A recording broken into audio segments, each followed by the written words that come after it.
คนโง่ให้ท่านคนฉลาดรับท่านเฮาบ่เห็นท่านหลายปานนั้นก็ยังหามีดีได้อยู่ไปโกงเท่าใดข่อยแห่งได้หลายคนอื่นมีแต่เดือดร้อนผู้ซื่อสัตย์สุจริตลงวัดใจได้อีกอย่างนี้น่าลืมว่าที่เจ้าของหามีดีได้ย้อนบุญย้อนกุศลที่เคยสร้างมาศาสตร์ก่อนศาสตร์นี้บ่ต้องเฮ็ดลักษณะจังสี่เพิ่นว่าปุราณะกัมมัง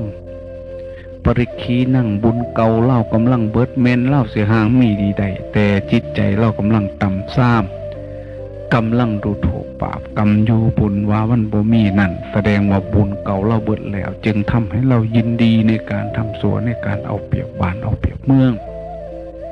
หลังจากนั้นนะวันจะปุญญังอนุปจิตตังบุญไม่เล่าก็บ่สร้างบ่สันคืนเล่าก็เลยเมาความหูในการหาเงินหาทองว่าโกงได้เท่าได้แหงเก่งเวทะมาเทนมาโตมีความมั่วเมาในความหูฉลาดในการเอาเปรียบอัตถังนาชานาติอธิจเวเทแมนสิจบด็อกเตอร์ได้เพจมาแล้วกาบ่ฮู้จักสิ่งที่เป็นประโยชน์พ่อแม่อีหยังก็ลืมบุญลืมคุณเพิ่นเบิดลักษณะจังซี่แท้คนโบราณจังว่าอัศจรรย์เจแขหางเงาๆฟังบ่ได้ห้องหนังบัดกระต่ายหางปอมๆฟังมาได้หนังห้องเดเนาะ